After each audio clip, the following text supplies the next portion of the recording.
The fluorescent lights of the convenience store buzzed overhead like angry wasps, casting everything in a sickly yellow glow that made my reflection in the glass door look even more ghostly than I felt. My fingers trembled as I counted the crumpled bills in my palm. $3.47. Not enough for the prenatal vitamins the free clinic had insisted I needed. Not enough for much of anything, really. I pressed my hand against my lower abdomen, feeling the slight swell there beneath my oversized sweater. 4 months along, and I still couldn't quite believe it. The baby had been conceived in what I thought was a reconciliation, one last desperate attempt to save a marriage that had been dying for years. Instead, it had been a farewell I hadn't known I was saying. The divorce papers had arrived 2 weeks later. The night air hit me like a slap when I pushed through the door, October wind cutting through my thin jacket. I'd sold the good one, the cashmere coat Dante had bought me for our 2nd anniversary, to pay for last month's rent. Everything from that life was gone now. The penthouse overlooking the city, the car with heated seats, the clothes that cost more than most people's mortgage payments. I didn't miss those things. I missed feeling safe. My footsteps echoed on the cracked sidewalk as I made my way toward the bus stop, passing darkened storefronts with iron grates pulled down like closed eyelids. This neighborhood wasn't dangerous exactly, but it wasn't safe either. It existed in that gray space where people minded their own business, because getting involved meant trouble you couldn't afford. The bus stop was empty, except for an elderly woman clutching her purse. She looked at me with that particular expression I'd grown accustomed to, pity mixed with relief that she wasn't me. Young, pregnant, obviously alone. I was a cautionary tale in human form. I sat on the cold plastic bench and pulled out my phone, the screen cracked in a spiderweb pattern from when I'd dropped it last week. No messages. Not that I expected any. My former friends, Dante's friends really, had evaporated the moment the divorce was finalized. Turned out charity galas and wine tastings didn't leave much room for the ex-wife living in a studio apartment above a laundromat. The dizziness hit without warning. One moment I was watching a stray cat pick through an overturned garbage can. The next, the world tilted sideways. The streetlights smeared into long streaks of gold and white. My hands gripped the edge of the bench, knuckles white, as my vision tunneled. Not now. Please, not now.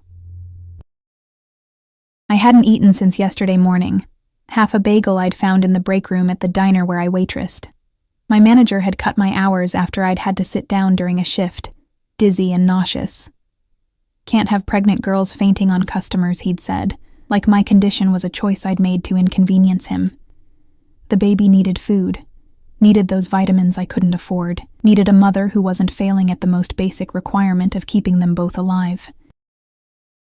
I tried to stand, thinking maybe I could make it to the 24-hour clinic 4 blocks away. But my legs buckled, and suddenly I was on my knees on the dirty concrete, my palms scraping against loose gravel. The elderly woman made a sound. Alarm or disgust, I couldn't tell. But she didn't move to help me. In this neighborhood, you learned not to touch people, not to get involved. Darkness crept in from the edges of my vision like spilled ink. I heard the bus approaching, its brakes squealing, but the sound seemed to come from very far away. My cheek pressed against the cold ground, and I thought absurdly about the baby, about whether they would remember this moment somehow. This feeling of their mother giving up. I hadn't given up. I'd just run out of options. The last thing I heard before everything went black was the screech of tires.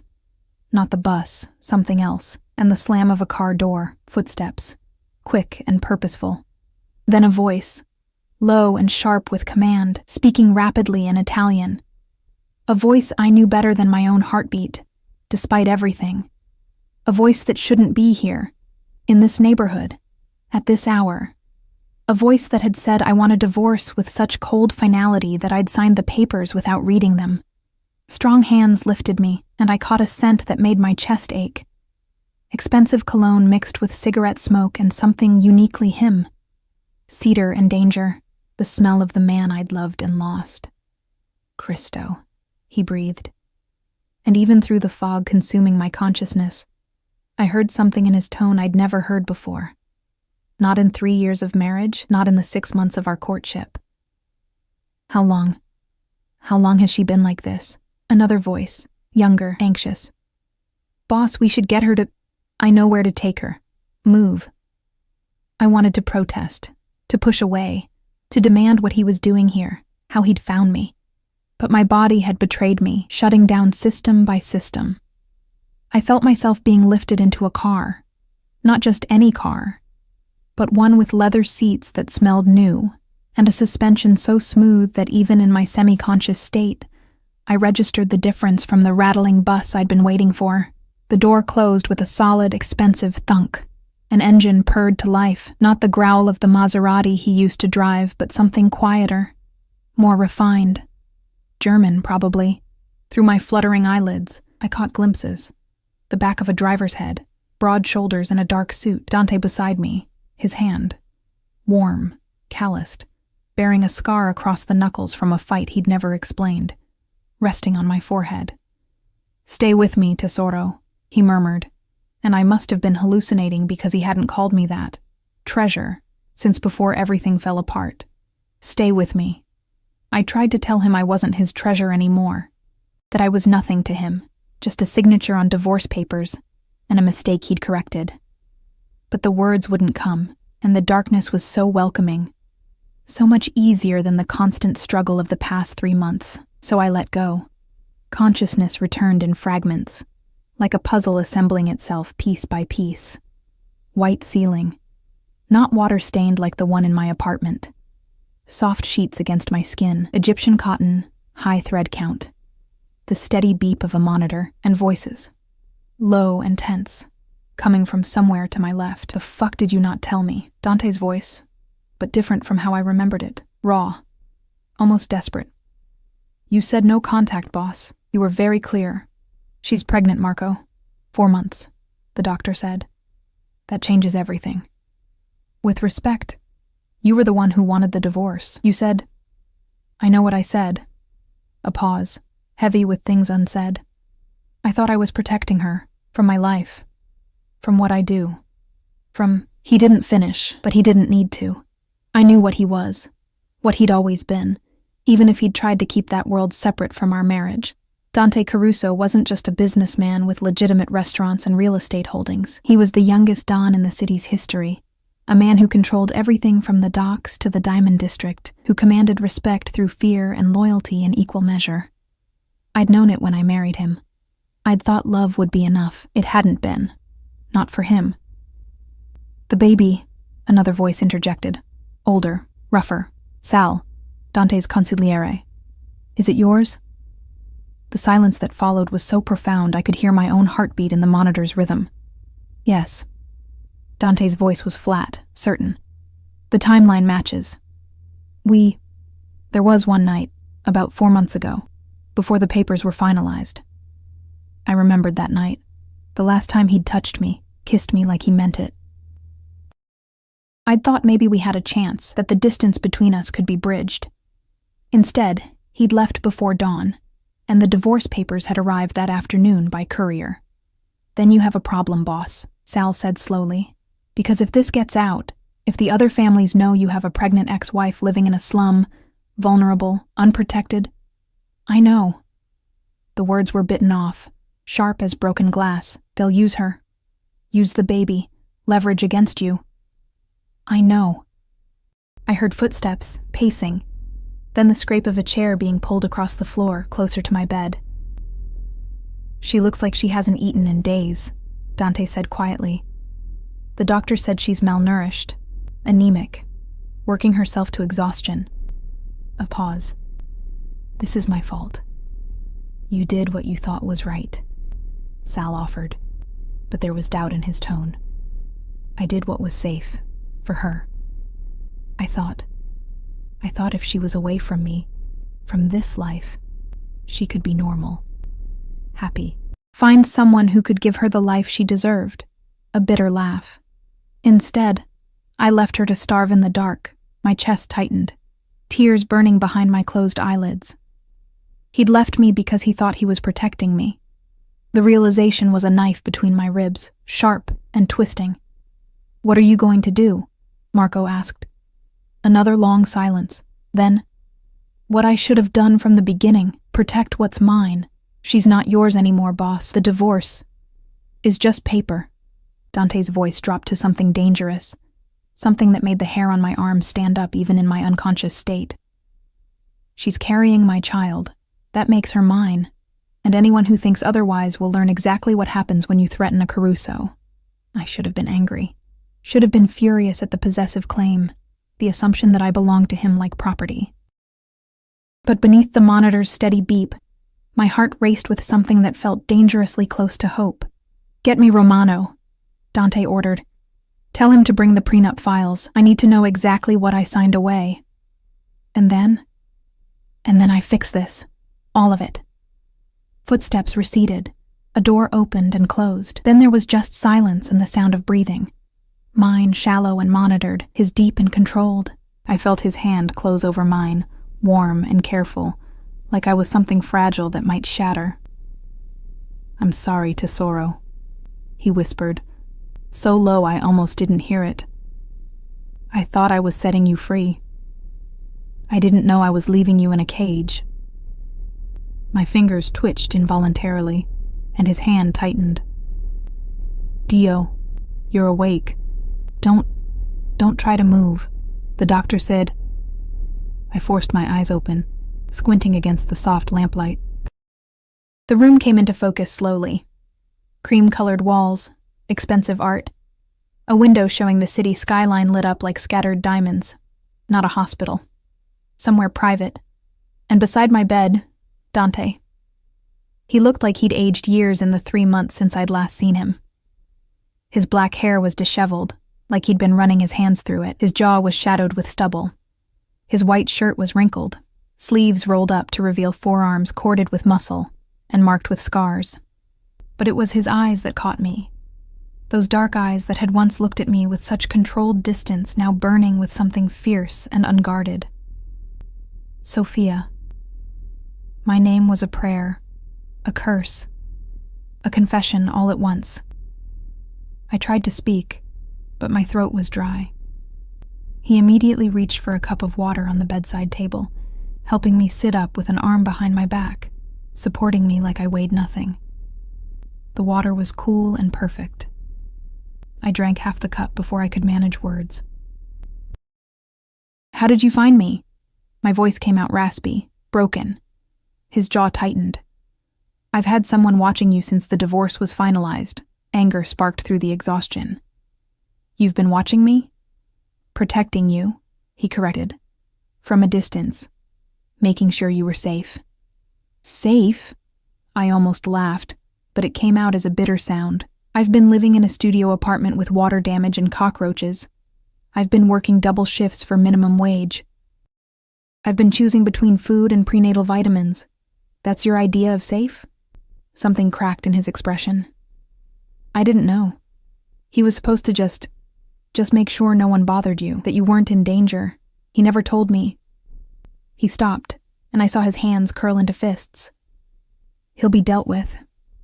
The casual way he said it, the promise of violence underlying those words, sent a chill down my spine. This was the Dante I'd tried to forget. The one who solved problems with methods that didn't involve lawyers or negotiations. "Don't," I said, though I wasn't sure why I was protecting someone I didn't even know. "Just don't." He studied me for a long moment, then nodded slowly. "As you wish. But he's off the detail. There is no detail. There's no anything. We're divorced, Dante. You made that very clear. I was wrong. The simple statement hung in the air between us." "You don't get to do this," I said, feeling tears burn hot behind my eyes. "You don't get to leave me, cut me off completely, and then swoop in when it's convenient." "Convenient?" He leaned forward, his face inches from mine, and I could smell the coffee on his breath, see the bloodshot exhaustion in his eyes. "You think finding my ex-wife unconscious on a street corner, pregnant and starving, is convenient?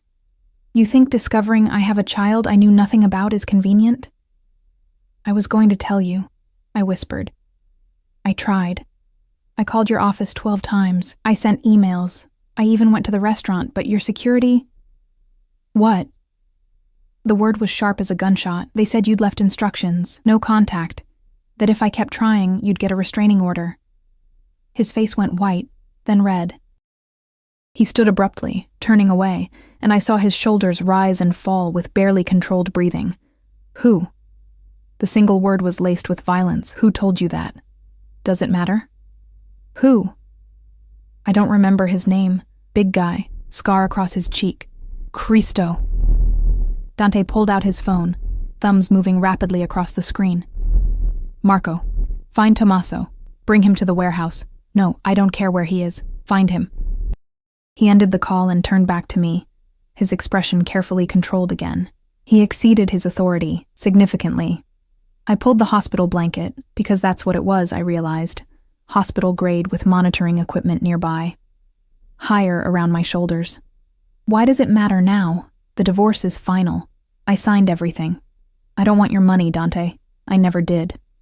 The divorce, he said slowly, moving back to the chair beside my bed, was the biggest mistake of my life. And the prenup you signed was written when I was trying to protect my assets, not when I was trying to protect my family.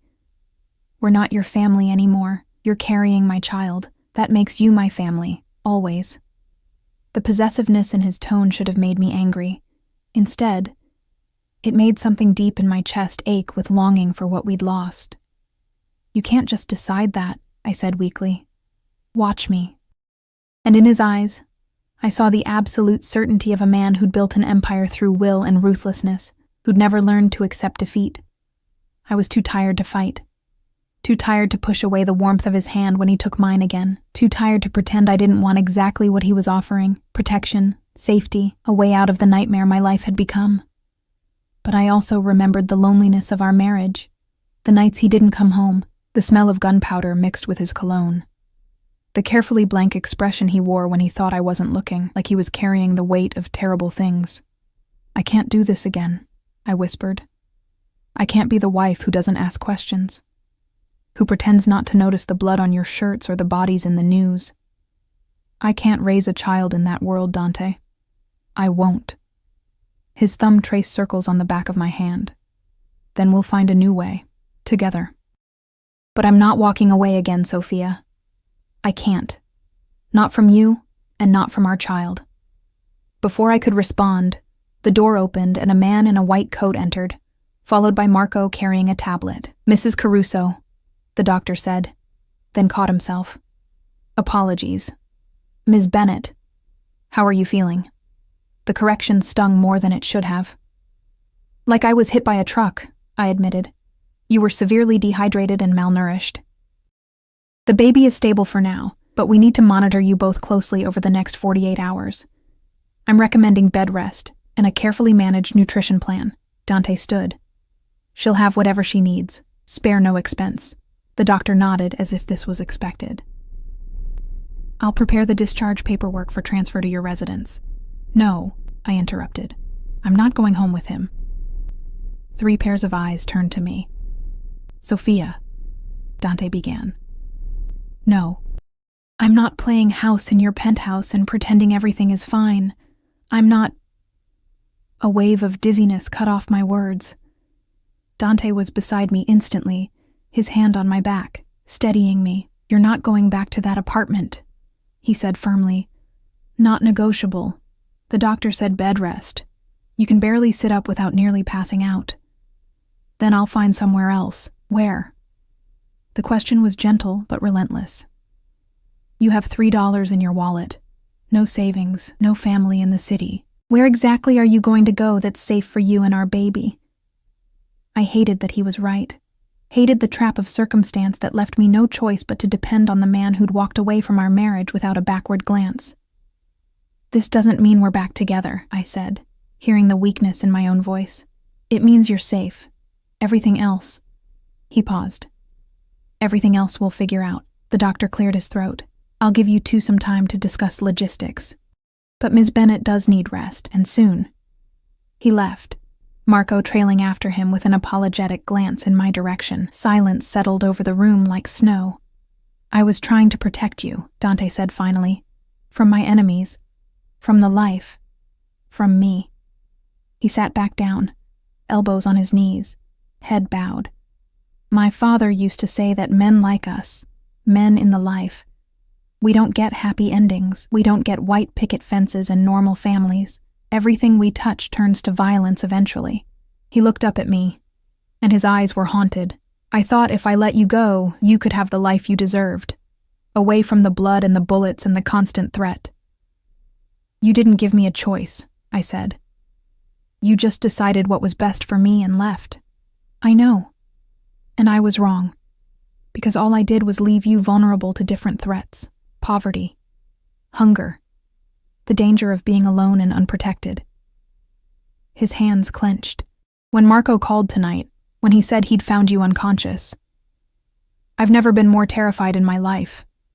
Not in all the years of war and violence. Nothing compared to that moment. I wanted to stay angry, wanted to hold on to the hurt of abandonment. But seeing him like this, raw and honest in a way he'd never been during our marriage, made it impossible. What do you want, Dante? I asked tiredly.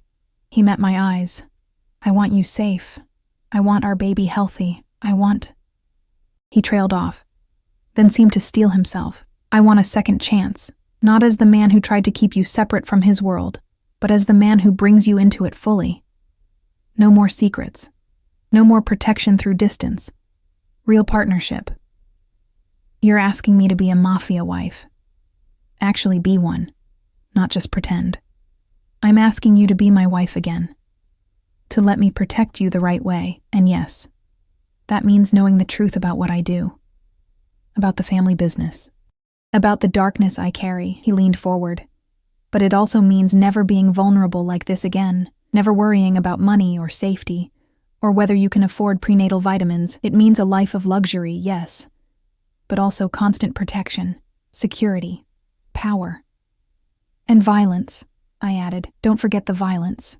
I've never lied to you about what I am, Sophia. I just tried to keep you from seeing it up close. His voice dropped. But you're right. There is violence. There will always be violence. And if you come back to me, if you let me back into your life, you'll be part of that world. You'll know things that will keep you up at night. You'll understand why I come home with blood on my hands. I should have said no. Should have refused. Should have chosen the uncertainty of freedom over the gilded cage of his protection. But I was so tired. And the baby was a weight in my belly that deserved better than a roach-infested studio and a mother who couldn't afford food. 48 hours, I said. I'll stay until the doctor clears me. Then we'll talk about what comes next. Something flickered in his eyes. Relief, maybe, or hope, but he just nodded. 48 hours. And Sophia? Yes? Thank you for giving me this chance. I won't waste it. As he stood and moved toward the door, probably to arrange my transfer to whatever secure location he had planned, I pressed my hand to my stomach and wondered if I was making the best decision of my life, or the worst. The baby fluttered, the first real movement I'd felt, and I took it as an answer, even if I wasn't sure what the question was. The penthouse was exactly as I remembered it, and that was somehow worse than if it had changed. I stood in the center of the living room, wrapped in one of Dante's shirts and a pair of soft cotton pants the doctor had approved, and felt like a ghost haunting her own past. The floor-to-ceiling windows still offered the same breathtaking view of the city, a glittering sprawl of lights that made everything below seem small and inconsequential. The furniture was the same, sleek Italian leather, chrome and glass, everything expensive and carefully chosen. Even the art on the walls hadn't changed. Abstract pieces that cost more than most people earned in a year. What had changed was me. 3 months ago, I'd walked out of here with a single suitcase and what remained of my dignity. I'd left behind the designer clothes, the jewelry, everything that marked me as Dante Caruso's wife. I'd wanted nothing from him except my freedom. Now I was back, pregnant with his child, and freedom felt like a luxury I could no longer afford. Your room is ready, Dante said from behind me, and I turned to find him standing in the doorway, hands in his pockets. He'd changed into fresh clothes, black slacks and a charcoal sweater that made his dark eyes even more intense. I had them prepare the guest suite. I thought you'd be more comfortable with your own space. The guest suite, not the master bedroom we'd shared. The consideration should have made me grateful, but instead, it highlighted the strangeness of our situation.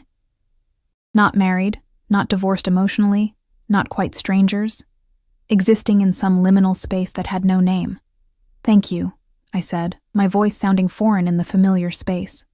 He moved into the room, maintaining a careful distance that felt deliberate. "The doctor will be here tomorrow morning to check on you. I've arranged for a nutritionist to develop meal plans, and there's a physical therapist on call if you need—" "Dante." I cut him off gently. "You don't have to manage me like a project." His jaw tightened. "I'm trying to take care of you." "I know, but I'm not one of your business acquisitions. You can't just throw money and resources at me and expect everything to be fixed." "Then tell me what you need." He took a step closer, frustration bleeding through his controlled exterior. "Tell me how to do this right, because I'm flying blind here, Sophia. I've negotiated treaties with other families. I've expanded the business into 6 new territories. I've survived 3 assassination attempts. But figuring out how to be what you need, I have no fucking idea where to start." The raw honesty in his voice cracked something in my chest. This was the Dante I'd fallen in love with. The one who existed beneath the cold dawn exterior. The man who was capable of vulnerability when he chose to show it. "I need honesty," I said quietly. "No more secrets. No more protection through ignorance. If I'm going to be here, if I'm going to raise a child in this world, I need to know what I'm dealing with." He studied me for a long moment, then nodded slowly. "Okay. What do you want to know?" "Everything. Start with why you really divorced me." He moved to the window, staring out at the city like it held answers. When he spoke, his voice was low and measured. 6 months before the divorce, there was a threat. Not against me, against you. One of the Russo family's enforcers got picked up by the feds, and he was looking to make a deal. Part of his information included detailed plans to kidnap you. Use you as leverage against me. Ice slid down my spine. I never knew. That was the point. I handled it, quietly, but it made me realize how exposed you were. How being my wife painted a target on your back. He turned to face me. Then the Irish syndicate started making noise about moving into our territory. They sent a message. A photo of you at the farmer's market buying flowers, just to show they could get close whenever they wanted. My hand instinctively went to my stomach. When was this? 2 weeks before I filed for divorce. His expression was carved from stone. I knew a war was coming, the kind where they don't play by the old rules, where they don't respect boundaries, and I knew that as long as you wore my ring, you were a weapon anyone could use against me. "So you threw me away to protect me." The bitterness in my voice surprised me. "I set you free," he corrected, "or I tried to. I gave you enough in the settlement to live comfortably, set up monthly payments." "What monthly payments?" I interrupted. "Dante, I never received anything. The settlement was a single payment of $50,000. I used it for the apartment deposit and living expenses. It ran out 6 weeks ago." His face went very still. The kind of stillness that preceded violence. "What did you just say?" 50,000. It's what the lawyers said was in the prenup. A one-time settlement in case of divorce. The prenup I signed left you with $3 million in liquid assets and a monthly allowance of $20,000 for life. His voice was soft, deadly. "Someone's been stealing from you. From my child." He pulled out his phone, but I grabbed his wrist. "Wait. Just wait. Deal with it later. Right now, I need to understand. If you were trying to protect me, why didn't you just tell me? Why make me think you didn't want me anymore?" He set the phone down, and when he looked at me, his eyes were haunted. "Because if you knew the truth, you would have stayed. You would have insisted on standing by my side, facing the danger together. And I couldn't risk that. I couldn't risk you. That wasn't your choice to make, I know.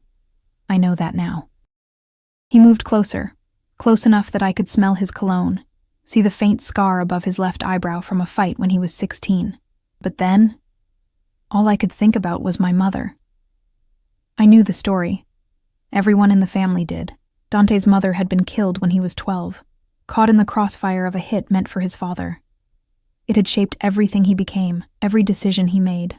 I swore I would never let that happen to someone I loved, he continued. Never put someone in that position. So when the threats started coming, when I realized the war would make you a primary target, I made a choice. I chose your life over our marriage. And now? I asked. The threats are still there. The danger hasn't changed, so what's different? You're pregnant. You're vulnerable. You've already been hurt by my attempts to protect you from a distance. His hand came up, hovering near my face but not quite touching. And I realized that the only way to truly keep you safe is to bring you into the fortress, not leave you outside it. Alone, you're an easy target. Under my protection, surrounded by my security, you're untouchable. Like a possession, I said, but without heat. Like family. He finally made contact, his palm cupping my cheek with heartbreaking gentleness, like the most important thing in my world. And I protect what's mine, Sophia. With everything I have. I should have pulled away. Should have maintained the distance that made sense given our situation, but I was exhausted and overwhelmed, and his touch felt like coming home after a long, terrible journey. I'm scared, I admitted in a whisper. Of me? Of this? Of wanting this? Of letting myself believe we could make it work this time when it fell apart so badly before. His thumb traced my cheekbone. We didn't fall apart. I blew us up to save you. There's a difference. And this time, he leaned forward until his forehead rested against mine. This time, I won't run.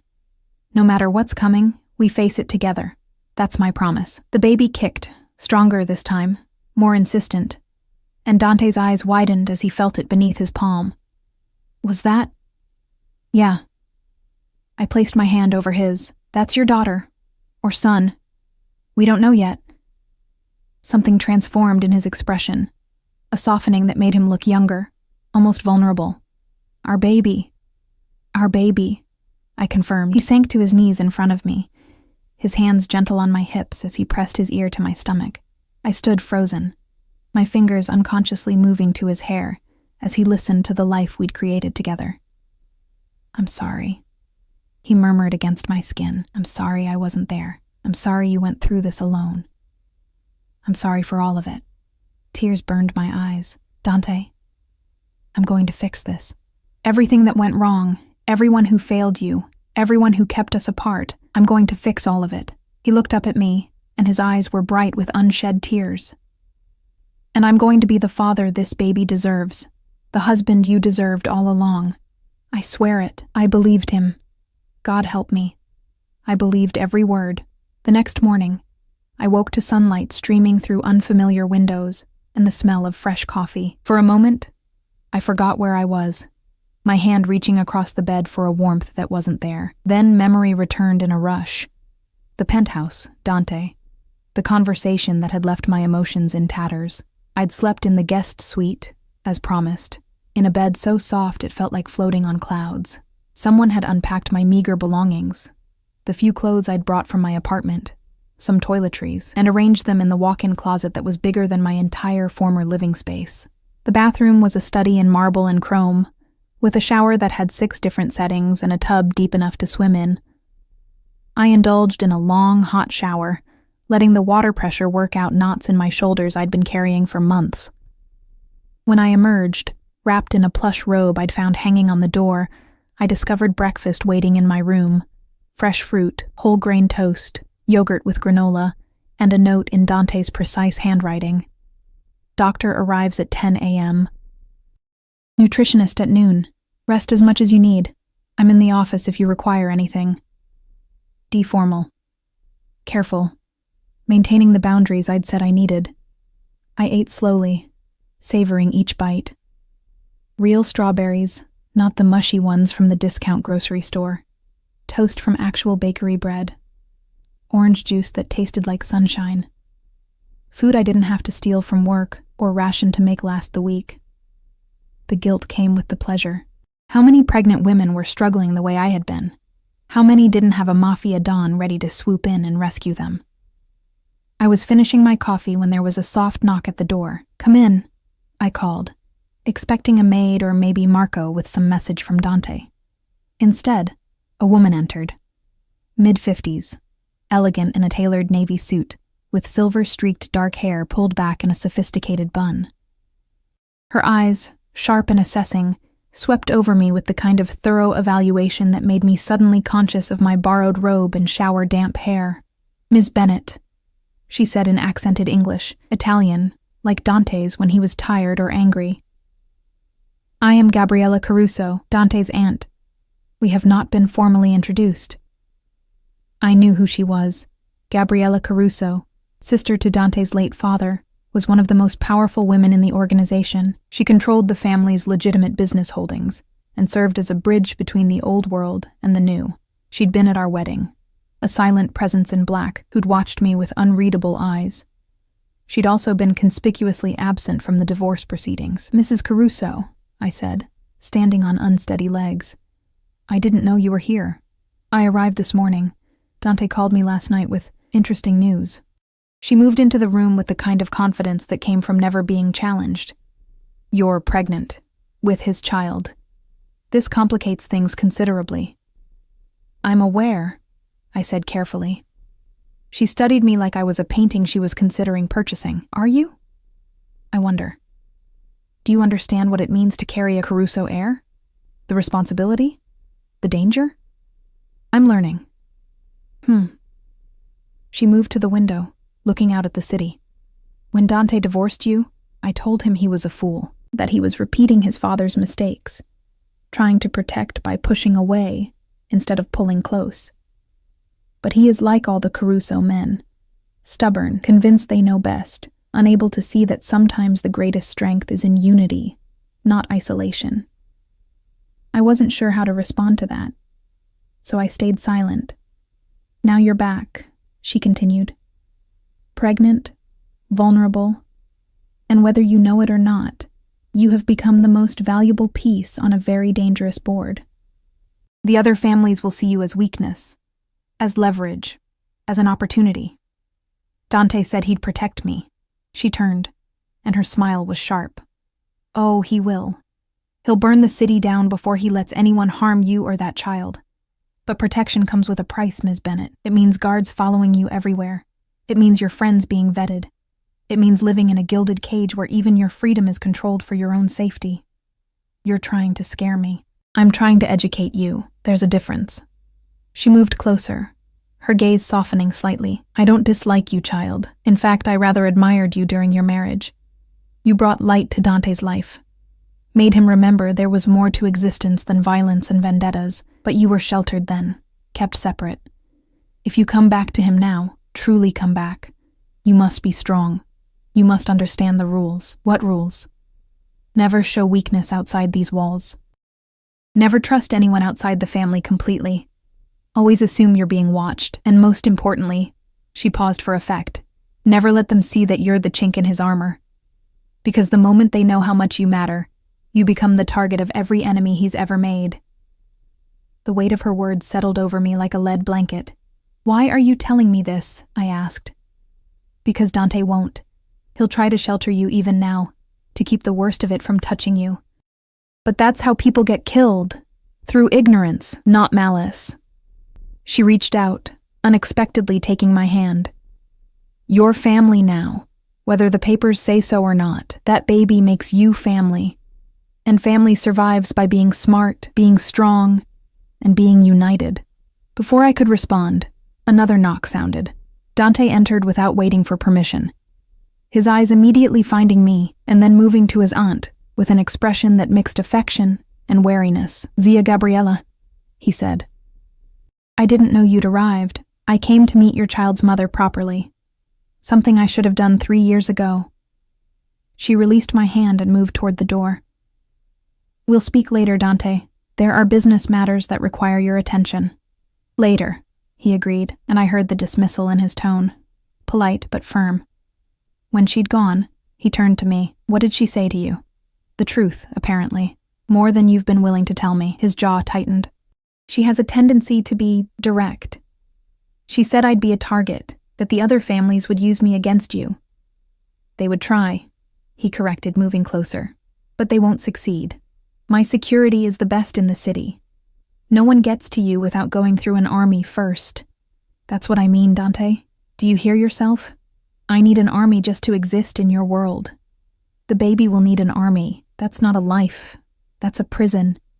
It's protection. It's both. I sat on the edge of the bed, suddenly exhausted despite having just woken up, and I don't know if I'm strong enough for it. He knelt in front of me, taking my hands in his. You are. You're stronger than you know. You survived 3 months alone, working yourself to exhaustion, never giving up. That takes a strength most people don't have. That was desperation, not strength. There's no difference. Desperation is just strength under pressure. His thumbs trace circles on my palms. And you won't be alone this time.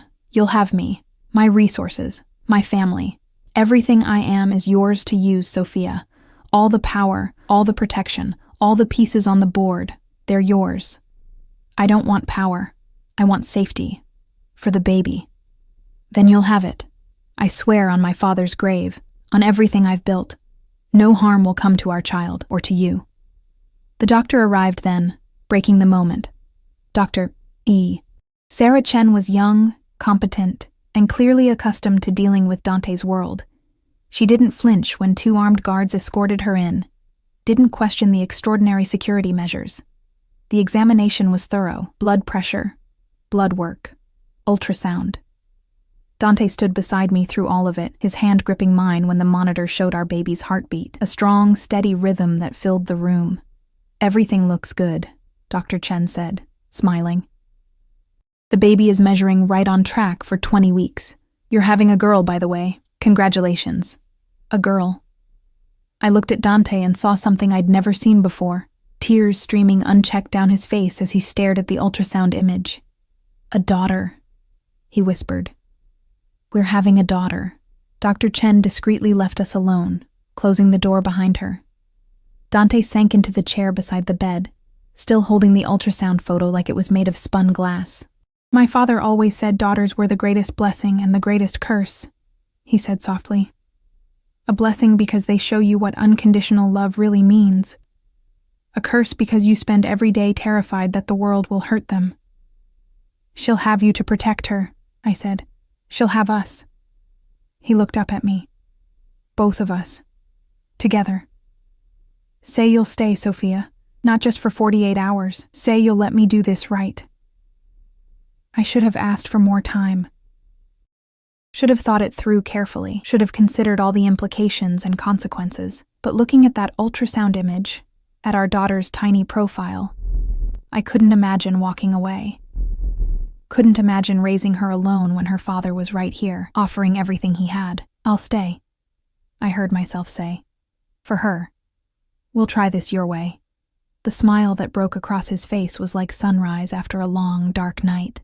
Thank you, he said, and then he was kissing my hand, my wrist, my forehead. Thank you.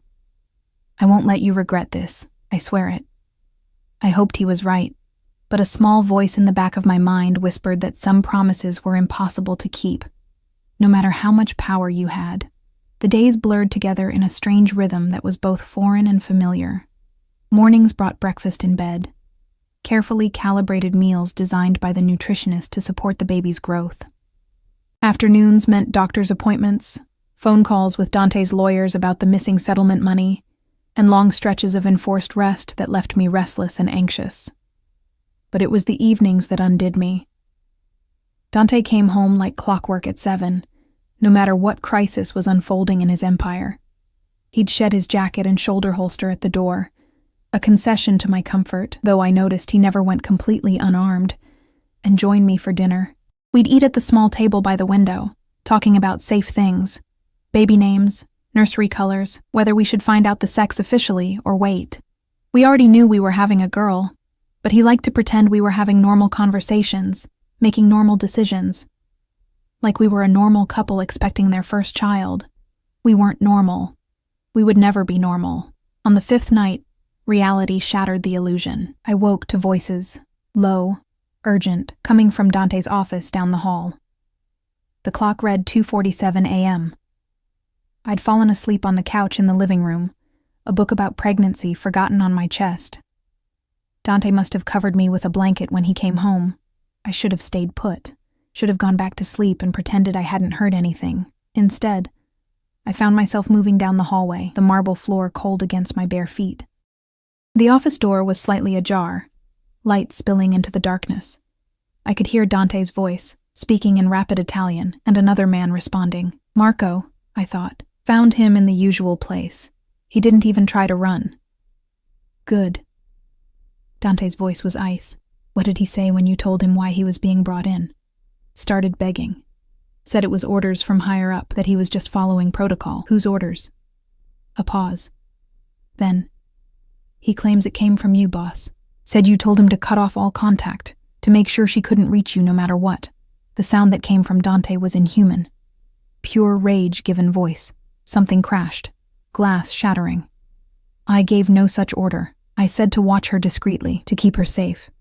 Not to isolate her. Not to steal from her. Not to let her fucking starve while my child grew inside her. I know, boss. We all know. But Tommaso says, I don't care what Tommaso says. He's a liar and a thief, and he put my family at risk. There's only one response to that. My hand went to my mouth, stifling a gasp. I knew what one response meant in Dante's world. I'd always known, even when I'd been sheltered from it. When? Marco asked quietly. Now, tonight. I want him gone before sunrise, and I want it messy. Send a message to anyone else who thinks they can disobey me when it comes to my family. Consider it done. And the money he skimmed? Recovered and transferred to Sophia's account. 3 million plus interest. It's done. Footsteps approached the door, and I barely had time to press myself against the wall before Marco emerged, his face grim. He saw me, froze for a half second, then gave me a respectful nod and continued down the hallway. I should have run. Should have returned to my room and buried myself under the covers. Instead, I stepped into the doorway. Dante stood with his back to me, hands braced on his desk, shoulders rigid. His shirt was disheveled, sleeves rolled up, and in the lamplight I could see fresh blood on his knuckles. The room smelled like whiskey and violence. How much did you hear? He asked without turning around. Enough. He straightened slowly, reaching for a glass of amber liquid on the desk. He drained it in one swallow before facing me. In the harsh light, he looked older, harder. This was Don Caruso, not the man who'd held my hand during ultrasounds. You should be sleeping, he said. You're going to kill him. It wasn't a question. Yes. The blunt admission hung between us. Because he stole money? Because he endangered you and our daughter? Because he disobeyed direct orders? Because he lied to you, made you think I didn't want you to contact me, let you struggle alone? His eyes were black in the dim light, fathomless. Because he touched what's mine, and in my world, that has consequences. I wrapped my arms around myself, suddenly cold despite the blanket I'd brought with me. This is what you meant, isn't it? When you said bringing me into your world meant knowing the truth, this is the truth. You kill people. When necessary, yes, and you decide what's necessary. That's what being Don means. He moved toward me slowly, like approaching a spooked animal. I told you there would be violence, Sophia. I told you this life was dark. Did you think I meant metaphorically? I don't know what I thought. My voice cracked. Maybe I thought, I don't know, that it would be abstract, distant. Not someone being executed because he failed to do his job properly. He didn't fail to do his job. He actively worked against my interests. He stole from my family. And worse, he isolated you when you needed help most. Dante stopped a few feet away, giving me space. If I let that go unpunished, it sends a message that my family can be hurt without consequence. Every enemy I have would take that as invitation. So you kill him to send a message.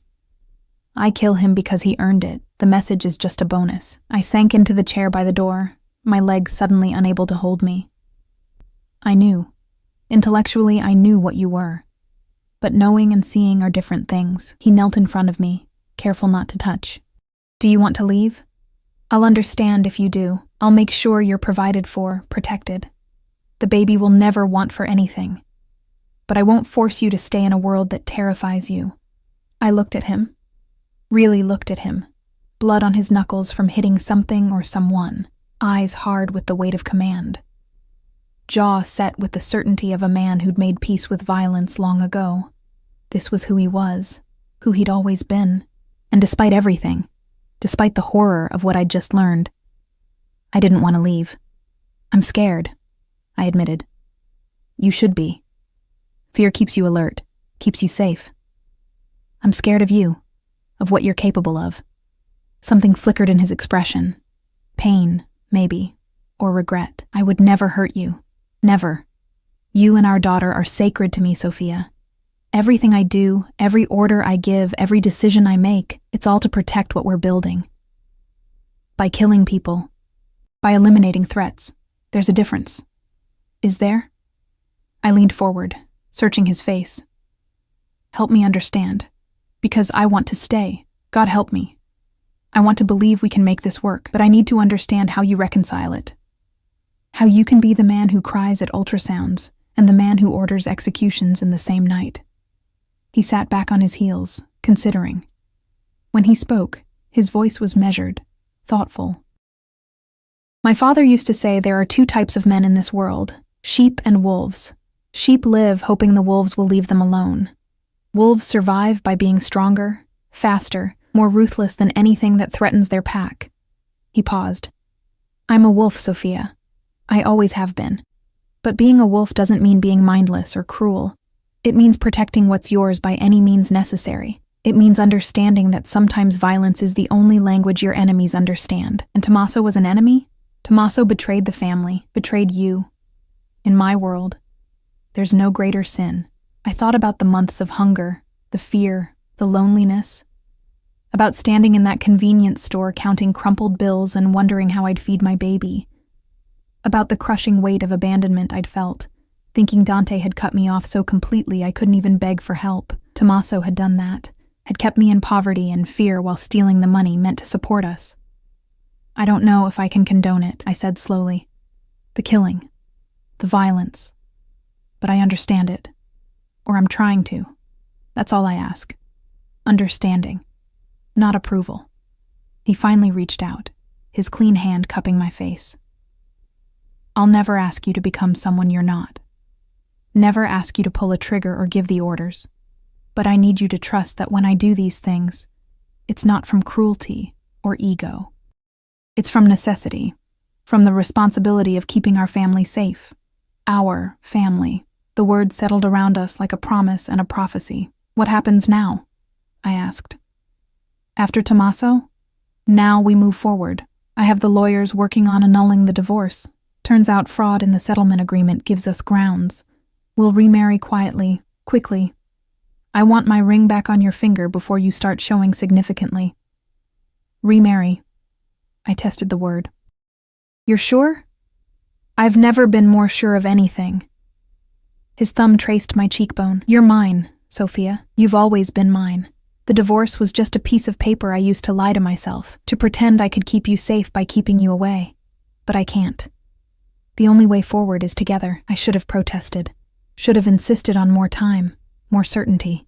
But sitting there in his office, surrounded by the trappings of his violent world, I felt strangely safe, like I'd finally stopped fighting against the current and accepted where it was taking me. "Okay," I whispered. "We'll do it your way." His smile was fierce, possessive. "Our way. We do it our way now. Partners." He kissed me then, gentle and reverent, like I was something precious he'd thought he'd lost forever. I kissed him back, tasting whiskey and desperation, feeling the careful control he maintained even now. When we broke apart, he rested his forehead against mine. "Go back to bed," he murmured. "I have things to finish here, but I'll join you soon. In the guest room? Wherever you want me." I stood, his hand sliding from my face. At the door, I paused and looked back. He'd returned to his desk, picking up his phone, already moving to the next crisis. "Dante?" He looked up. "Don't lie to me. Ever. Even if you think it's to protect me. I can handle the truth. I can't handle deception." Something shifted in his expression. Respect, maybe, or relief. "Deal. No more lies. No more protection through ignorance. Good." I left him there and returned to the guest room, but I didn't sleep. Instead, I lay awake listening to the city sounds drifting through the windows, wondering what kind of life I was building for our daughter, wondering if love was enough to balance the darkness. 3 days later, I wore Dante's ring again. The ceremony was nothing like our first wedding. No cathedral, no 100 guests, no white dress that cost more than a car. Just a judge in Dante's study, witnessed by Marco and Gabriella, with me in a simple cream dress that accommodated my growing belly. But when Dante slid the platinum band back onto my finger when he promised to love and protect me until death, when he kissed me like I was air and he'd been drowning, it felt more real than any grand ceremony could have. "Mrs. Caruso," he murmured against my lips, and this time the name fit like it was made for me. The celebration dinner was small, just family. Gabriella toasted us in Italian, her eyes suspiciously bright. Marco raised his glass with a genuine smile, and Dante kept his hand on my thigh throughout the meal, a constant reminder of possession and protection intertwined. Later, in the master bedroom, our bedroom now, he undressed me with reverent hands, tracing the changes in my body with something like wonder. "You're beautiful," he said, his palm flat against my rounded stomach. "More beautiful than I remembered. I'm getting fat. You're growing our daughter. There's nothing more beautiful than that." He made love to me like I might break, gentle and careful and maddeningly slow. I'd forgotten what it was like to be touched with intention, with desire that wasn't rushed or guilty. His hands mapped every curve, every sensitive spot, relearning my body the way a man studies sacred text. When I came apart beneath him, gasping his name, he swallowed the sound with a kiss that tasted like possession and promise. Afterwards, we lay tangled together, his hand never leaving my stomach. "I felt her move," he said with wonder. "Just now. She kicked. She's been active lately. The doctor says it's a good sign. She's strong. Like her mother." I turned in his arms to face him. "What kind of life are we giving her, Dante? Honestly." He was quiet for a moment, his fingers tracing idle patterns on my shoulder. "A complicated one. A privileged one. A dangerous one." He met my eyes. "But also one filled with family, with protection, with the knowledge that she's valued beyond measure. She'll never wonder if she's wanted. She'll never question whether she's loved, and she'll grow up understanding that power comes with responsibility, that strength must be tempered with wisdom. And the violence? She'll be sheltered from it as much as possible. But when she's old enough, she'll understand the truth about our world, about what it takes to survive in it. I won't lie to her, just like I won't lie to you anymore. What if she wants a different life? What if she wants nothing to do with the family business? Then we support her. Give her the education, the resources to pursue whatever path she chooses. The family is a legacy, not a prison." He paused. "Though I hope she'll understand the responsibility that comes with the name, the people who depend on us, the community we protect." "Community? You're a crime boss, Dante. You're not running a charity." He smiled slightly. "Aren't I? I employ 300 people directly, support 5 times that many through various businesses. I keep the neighborhood safe. My people don't tolerate the kind of violence that plagues other areas. I settle disputes fairly. I protect the vulnerable from predators worse than me." His expression grew serious. "I'm not a saint, Sophia, but I'm not a monster either. I exist in the gray spaces between, doing what needs to be done to maintain order in a world that would be chaos without structure." I wanted to argue, to point out the logical fallacies in his reasoning. But I was too tired, too comfortable in his arms, too seduced by the warmth and safety I felt. "I love you," I said instead. "Even though I probably shouldn't, even though you scare me sometimes. I love you." His arms tightened around me. "I love you more than I have words for. You and our daughter. You're the only purely good things in my life. Everything else is compromise and calculation. But you too? Your grace I don't deserve. Then deserve us. Be the man you are with me all the time, not just in private." "I'll try. I can't promise to be soft. That's not who I am.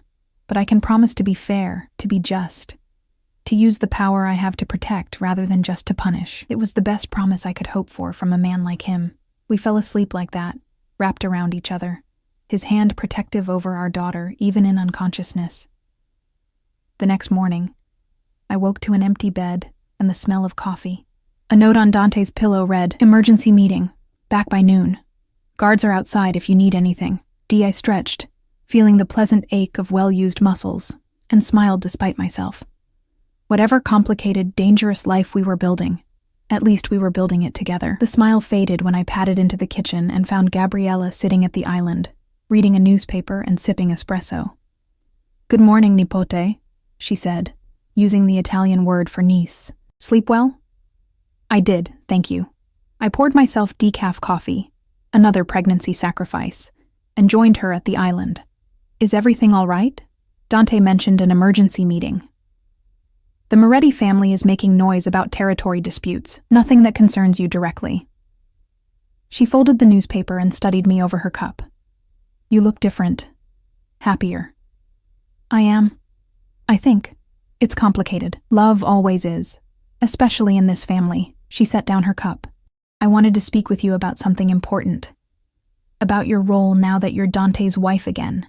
Tension crept up my spine. "What about it?" "You understand that being married to the Don makes you a target, yes? But it also makes you powerful in your own right. The wives of our family have always held a special position, not involved in the violent aspects of the business, but essential to its social and political structure. I'm not sure I understand. Charity work, social events, building relationships with the wives of politicians, judges, business leaders. You'll be the face of the Caruso family's legitimate interests, the bridge between our world and theirs." She leaned forward. "And you'll be my protégé. I've been handling these responsibilities alone since Dante's mother died. It's time to pass them on." The weight of expectation settled over me like a heavy coat. "That's a lot of responsibility. You're capable of it. I've watched you these past days. You're stronger than you look, smarter than you pretend. You'll learn quickly. And if I don't want to, if I just want to focus on being a mother?" Gabriella's laugh was sharp. "There is no just being a mother in this family, child. Your daughter will be a Caruso. She'll need to understand her place in this world, and you'll need to teach her. That means understanding it yourself first." Before I could respond, my phone buzzed. A text from an unknown number. "Congratulations on the wedding. Pity about the groom's enemies. Would be terrible if something happened before the baby arrives." My blood turned to ice. Gabriella noticed my expression immediately. "What is it?" I showed her the phone with shaking hands. She read it, her face hardening into something carved from marble. "Marco!" she called, and he appeared in the doorway so quickly he must have been listening. "Get Dante, now, and trace this number." "What's happening?" I asked, fear making my voice thin. "Someone's threatening you, testing our defenses." She took my hand, her grip firm and steadying. "This is what I warned you about. This is the reality of being a Caruso. You are now a weapon anyone can try to use against Dante." My other hand went to my stomach, protective. "The baby will be fine. We'll increase security. Dante will hunt down whoever sent this and make an example of them." Her eyes were steel. "But you need to understand, Sophia. This won't be the last threat. There will always be someone trying to get to Dante through you. The question is, are you strong enough to stand firm in the face of it?" I thought about the past months, about surviving alone, about choosing to come back to this world knowing the dangers. "I'm strong enough," I said, and meant it, "but I need to learn, need to understand how to protect myself. Protect her." Gabriella's smile was sharp and approving. "Good. Then your education begins now. First lesson. Never show fear. Even when you're terrified, especially when you're terrified, you show nothing but steel. Because in our world, fear is blood in the water and the sharks will circle." The door burst open, and Dante entered like a storm, his face a mask of cold fury. "Let me see it." I handed him the phone. I watched the muscle in his jaw tick as he read the message, watched his knuckles turn white around the device. "Marco, I want everyone who has this number. I want to know where it was purchased, who activated it, every call and text it's ever made." His voice was deadly calm. "And I want double the security detail on Sophia. No one gets within 100 feet of her without being vetted 6 ways." "Already done, boss. The number's a burner, but we're working on triangulating the location it was sent from." Dante came to me. pulling me against his chest with a fierceness that stole my breath. "Are you all right? Did they say anything else? Call you?" "Just the text. I'm okay. We're okay. You're not okay. You're being threatened." He pulled back to look at me, his eyes wild. "This is exactly what I was trying to prevent. Why I pushed you away. This is what happens when people know you matter to me. Dante, I should never have brought you back. Should have kept you separate, safe." I grabbed his face, forcing him to focus on me. "Stop. Stop blaming yourself. I chose to come back. I chose this life. And I'm not running because some coward sent a threatening text. You don't understand what they're capable of. Then teach me. Show me, but don't you dare try to push me away again. We're past that." I pressed his hand to my stomach. "She needs both of us. United. Strong. Not separated by your fears." Something in him cracked, and he crushed me against him again, his face buried in my hair. "If anything happened to you, if they touched you or our daughter." "They won't. Because you'll stop them. And I'll be smart and careful and listen to your security protocols. We'll handle this together." Gabriella cleared her throat delicately. "Dante, you need to make a statement. Show strength. Let them know that threatening your family was a fatal mistake." He pulled back, his expression shifting from fear to cold calculation. "Call a meeting. All the families. Tonight. It's time they remembered who runs this city." "And Sophia?" Gabriella asked. Dante looked at me, conflict clear in his eyes. "Stays here. Protected. Surrounded by guards." "No," I said firmly. "I go with you." "Absolutely not. These meetings can turn violent. I won't risk. If I'm going to be your wife, truly be your wife in this world, then I need to be seen. Need to show them I'm not afraid, that we're united." I lifted my chin. "You said partnership. This is what that means." Gabriella nodded approvingly. "The girl is right. Hiding her makes her you look weak. Bring her. Let them see that the Caruso family stands together." Dante looked between us, outnumbered and clearly unhappy about it. But finally, he nodded. "Fine. But you stay by my side. You don't speak unless I indicate it's safe. And at the first sign of danger, Marco gets you out. Non-negotiable. Deal." He pulled me close one more time, pressing a kiss to my forehead. "You're going to be the death of me, Tesoro. Or the making of you," I countered. His laugh was rough but genuine. "That too." The conference room was located in the back of Dante's flagship restaurant, behind a door marked Private, that led down a narrow staircase into what had once been wine cellars. Now it served a different purpose, a neutral ground where the 5 families could meet without fear of surveillance or interruption. I'd never been here before. During our first marriage, Dante had kept this part of his life completely separate. Now, I descended those stairs on his arm, wearing a black dress that Gabriella had insisted upon, elegant, expensive, fitted to accommodate my belly, but sophisticated enough to command respect. My hair was pulled back in a sleek twist. Diamond earrings, a wedding gift from Dante, caught the dim light. I looked like what I was, a woman of power and privilege. I felt like an imposter. "Remember," Dante murmured as we reached the bottom of the stairs. "You're not here to negotiate or participate. You're here to be seen, to show them that my family is untouchable, unified, that threatening you means war with me." "I understand." His hand tightened on mine. "If anything happens, Marco will get me out. You've told me 6 times." A ghost of a smile touched his lips. 7 now. The door opened, revealing a long table surrounded by men in expensive suits. I recognized some of them from wedding photos, charity events during my first marriage. The heads of the other major families, their consiglieri, their most trusted captains. 15 men total, all of whom turned to stare as we entered. The room went silent. Dante led me to the head of the table, where 2 chairs waited. He held mine until I sat, then took his own seat, his body angled slightly toward me, protective even in posture. "Gentlemen," he said, his voice cutting through the silence like a blade, "thank you for coming on short notice. I'm sure you're all wondering why I called this meeting. We heard you got remarried," said Vincent Moretti, head of the family that controlled the docks. He was in his 60s, silver-haired and sharp-eyed, Congratulations are in order, I suppose, though marrying the same woman twice seems excessive. A few chuckles around the table. Dante didn't smile. My personal life isn't why we're here.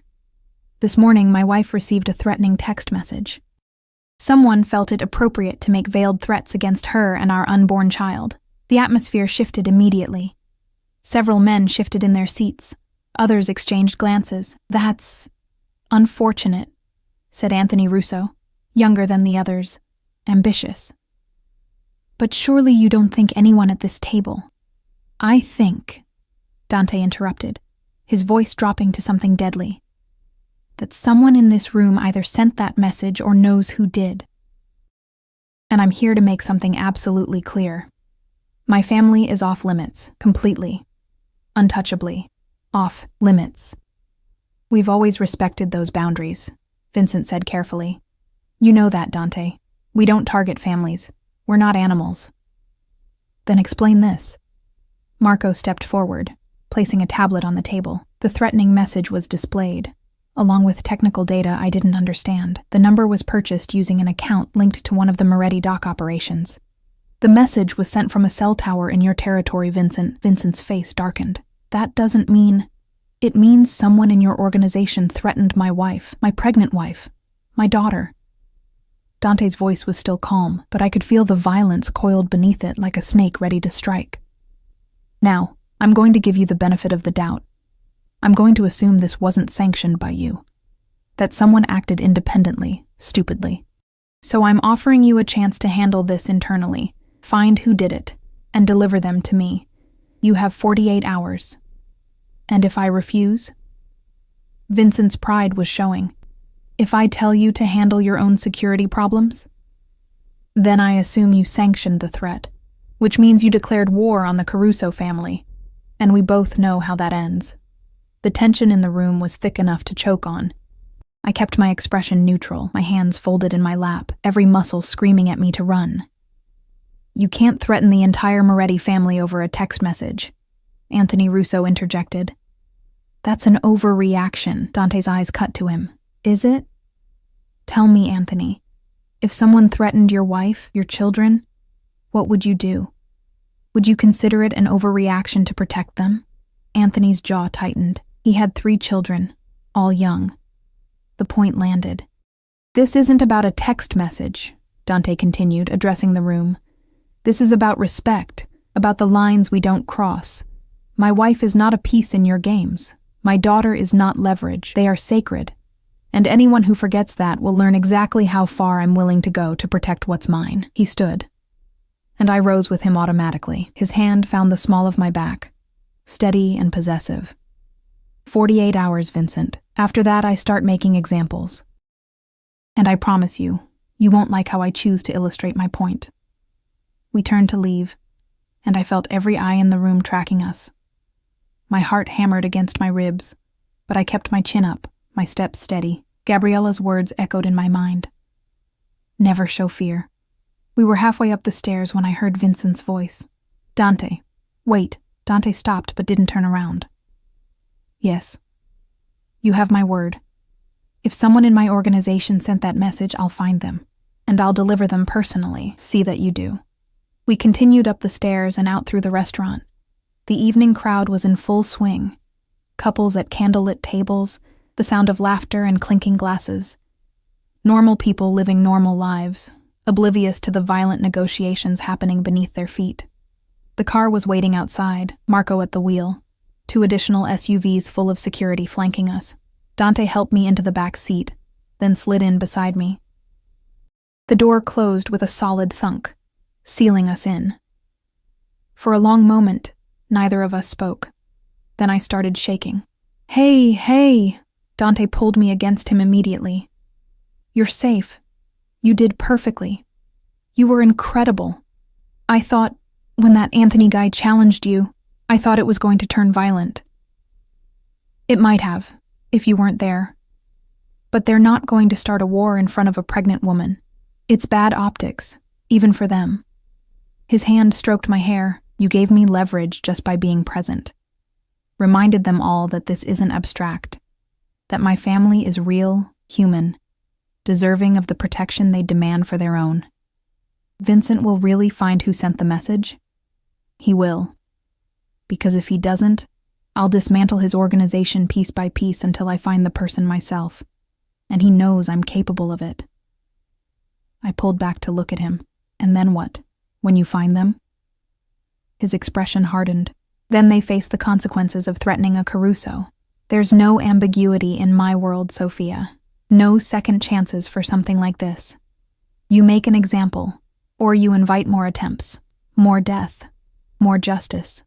There's a difference. I wasn't sure I agreed, but I was too exhausted to argue. The adrenaline was wearing off, leaving me shaky and drained. Take me home, I said quietly. Please. I just want to go home. His arms tightened around me, already on our way.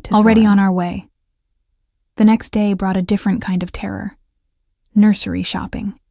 Gabriella had declared that the empty bedroom next to the master suite needed to be transformed immediately, and she'd taken it upon herself to coordinate the effort, which meant I found myself in the city's most exclusive baby boutique, surrounded by impossibly expensive cribs and designer diaper bags, while Gabriella held court like a general planning a campaign. The crib must be Italian, she was saying to the overwhelmed sales associate. Handcrafted, naturally, and the bedding, nothing synthetic.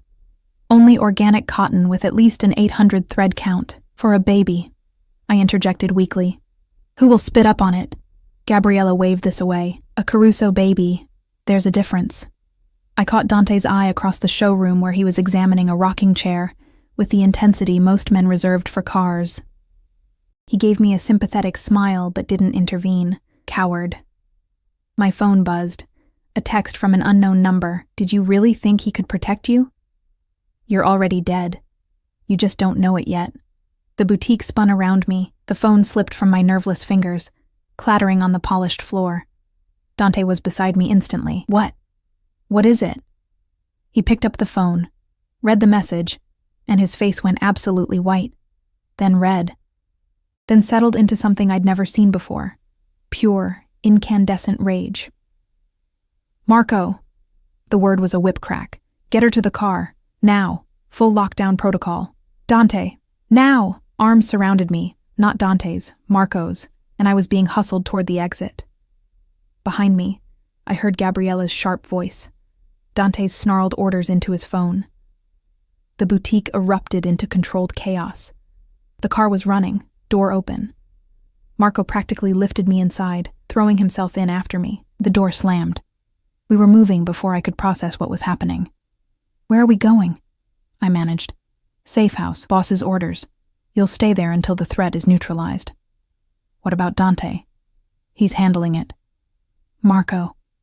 I'm sorry, Mrs. Caruso. Those are my orders. Keep you safe. Nothing else matters. The drive took 40 minutes, winding through the city and into the suburbs. The safe house turned out to be a sprawling estate behind high walls, complete with guard towers and enough security to rival a military installation. Inside, it was surprisingly comfortable. Modern furniture, warm colors, nothing like the sterile safe houses from movies. But it was still a prison, and I was still a prisoner, no matter how gilded the cage. Hours passed. I tried calling Dante, but his phone went straight to voicemail. Same with Gabriella. Marco wouldn't tell me anything beyond "it's being handled." I paced the living room, my hand on my stomach, feeling our daughter move restlessly. She could sense my agitation, the fear I was trying to control. "I'm sorry, baby girl," I whispered. "I'm so sorry this is the world you're being born into." She kicked, hard, as if in response. The door opened and Dante entered like a storm. His white shirt was spattered with blood. Not his own, I noted with sick relief. His knuckles were raw. His eyes were wild. "Are you hurt?" His hands were on me immediately, checking, assessing. "Did anyone approach you? Say anything? The phone. Where's the phone?" "I'm fine. We're fine. Marco got me out." I caught his face in my hands, forcing him to focus. "Breathe. Look at me. We're safe." Some of the wildness faded from his eyes. He pulled me against him with bruising force, his face buried in my hair. I thought, when I saw that message, all I could think was that I'd failed you again. that they'd gotten to you. Who sent it? Moretti's nephew. Ambitious little shit who thought threatening you would force Vincent to back away from the truce, create an opening for him to take over. Dante's voice was muffled against my hair. He was wrong. Where is he now? Gone. Dealt with. Vincent delivered him personally, as promised. Then helped me make sure the message was clear. I pulled back to look at him.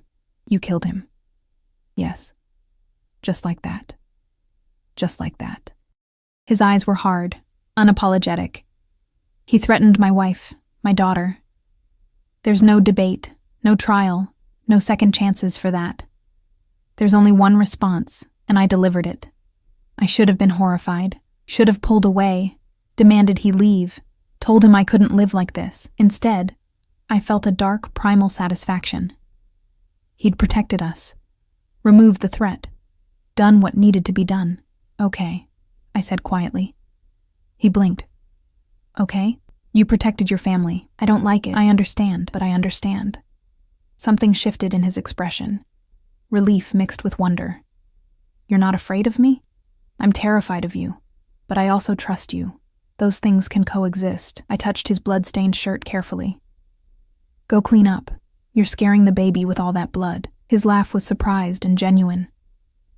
You're incredible. You know that? I'm pragmatic. There's a difference. I pushed him gently toward the bathroom. Go, shower. We'll talk more when you don't look like an extra from a horror movie. He went, but not before kissing me, hard and possessive and desperate.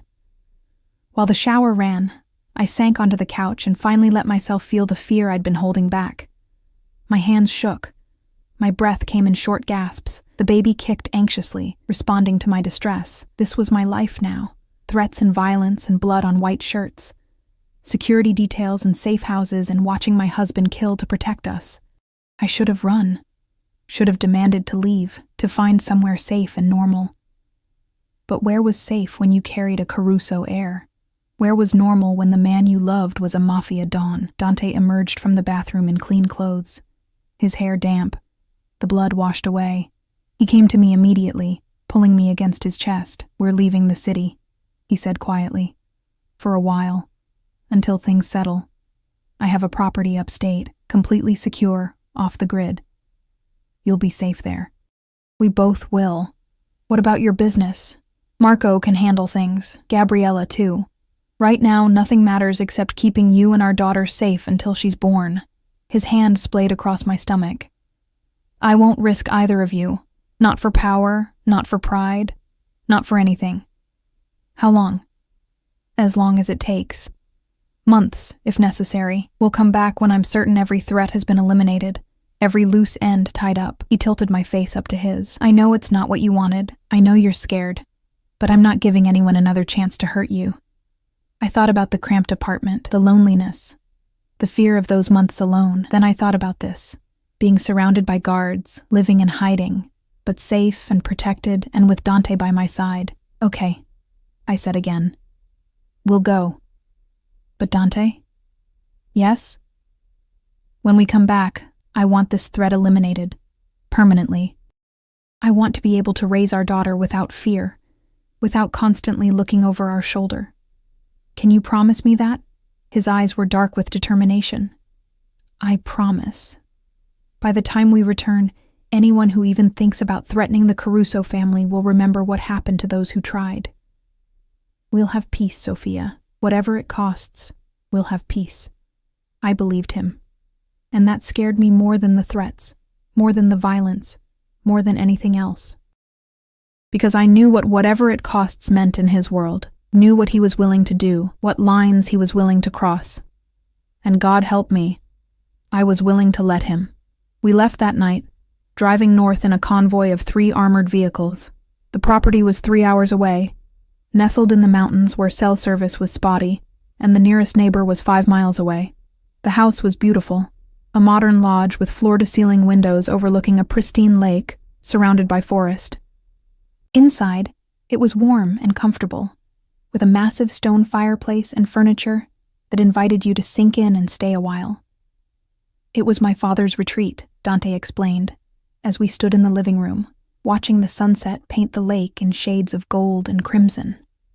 He came here when the city got too heavy. Said it reminded him that there was more to life than the family business. It's beautiful. It's ours. For as long as we need it. He turned me to face him, his hands gentle on my shoulders. I know this isn't the life you imagined. I know I'm asking you to sacrifice your freedom, your independence. But I swear to you, Sophia, I will make it worth it. I will give you and our daughter everything. Safety, security, love, a future without fear. And if you can't, if the threats never stop, if there's always someone wanting to use us against you, his jaw set. Then I'll eliminate every threat until there's no one left stupid enough to try. I'll burn the whole city down if that's what it takes to keep you safe. The terrifying thing was, I knew he meant it. Knew he was capable of it. Let's hope it doesn't come to that, I said softly. He pulled me close, and we stood there watching the sun disappear behind the mountains, wrapped in each other, and the uncertain promise of peace. The weeks that followed were the strangest of my life. Days blurred together in a peaceful rhythm. Mornings watching mist rise off the lake. Afternoons reading while Dante worked remotely from the den, evenings cooking together in the massive kitchen. It was almost normal, almost like we were a regular couple expecting their first child, preparing for parenthood in peaceful isolation, except for the armed guards patrolling the perimeter, the secure phone lines, the encrypted video conferences where Dante gave orders I tried not to hear. My belly grew. The baby became more active, her movements visible from the outside now. Dante spent hours with his hand on my stomach, talking to her in Italian, telling her stories about her grandfather, about the family she'd be born into. She'll be strong, he said one night as we lay in bed, his hand tracing the curve of my belly, like her mother, beautiful and fierce and unbreakable. She'll be kind, I countered. Compassionate. She'll see the humanity in people, not just their usefulness. She'll be both, the best of us. He kissed my stomach gently, and she'll be loved. So incredibly loved. The baby kicked against his palm, and his smile was pure joy. These moments, quiet, tender, removed from the violence of his world, made me believe we could actually build something good, something lasting. Then Gabriella called. Dante answered his phone, listened for 30 seconds, and his entire body went rigid. When? A pause. How many? Another pause. Longer. I'm coming back. No. Gabriella's voice was loud enough that I could hear it. You stay there. Protect Sophia. Marco and I will handle this. The hell you will. If the Russians are moving, Dante. Gabriella's voice cracked like a whip. Trust your family. Trust me. You built an empire that can function without you. Let it. Your job right now is to keep your wife and daughter safe. Let us do ours. He looked at me. Conflict clear in his every line. She's right, I said quietly. You can't protect me and fight a war at the same time. I can't abandon my family. You're not. You're trusting them. There's a difference. I took his hand. Stay. Please. I need you here. She needs you here. The internal struggle played out across his face. Finally, he raised the phone again. Fine, but I want updates every 6 hours. And if things go sideways, if you need me, you'll be the first call, Gabriella promised. Take care of your wife, Nipote. Let us take care of the business. The call ended. Dante stood there, phone in hand, looking lost in a way I'd never seen. This is what it means, he said quietly. Being Don. Everyone depends on you. Everyone needs you. But you can't be everywhere at once. You make choices about who to protect, who to trust with your responsibilities. And you live with the consequences. I went to him, wrapping my arms around him as best I could with my belly between us. You chose us. That's not weakness. That's love. Love that could cost lives or save them. If something happened to you, if you went back and got killed, what would happen to your family then? To your organization? To us? I pulled back to look at him. You're thinking like a soldier. Think like a Don. The strategic move is to protect the heir, ensure the succession. Everything else is secondary. A ghost of a smile touched his lips. When did you become so ruthless? I learned from the best. He kissed me then, deep and desperate, like I was the only thing anchoring him to sanity. When we finally broke apart, he rested his forehead against mine. If anything happens to them, to Gabriella or Marco or any of the family, it won't. They're strong, capable. You trained them well. I took his hand and placed it on my stomach. Right now, this is where you need to be. This is your war. Protecting us, preparing for her arrival. Everything else is just noise. The baby kicked, as if agreeing with me. Dante laughed, wet and shaky. Outnumbered by the Caruso women already. I don't stand a chance. No, I agreed, smiling. You really don't. 3 weeks later, I woke to a contraction that stole my breath. It was too early. I was only 37 weeks, still 3 weeks from my due date, but my body had other plans, and as another wave of pain rolled through me, I knew with absolute certainty that our daughter was coming. Dante, I gasped, gripping his arm. Dante, wake up. He was alert immediately, years of living with danger making him a light sleeper. What? What's wrong? The baby. She's coming. Now. I'd never seen him move so fast. Within seconds, he was on the phone with Dr. Chen, relaying my symptoms. Within minutes, the house was organized chaos. Guards preparing the helicopter that would take us to the private hospital an hour away. Dr. Chen en route with a full medical team. Gabriella calling with instructions I could barely hear over my own labored breathing. How far apart are the contractions? Dante asked, his hand steady on my back even though his face was pale. 5 minutes. Maybe less. Another wave hit, and I doubled over, gripping the bedpost. Oh God, this is really happening. You're doing great. Just breathe. In through your nose, out through your mouth. That's it, Tesoro. Just like that. The pain receded enough for me to look at him. You're terrified. Absolutely fucking terrified, he admitted. But we're doing this together, just like everything else. The helicopter ride was a blur of pain, and Dante's voice, steady and calm, talking me through each contraction.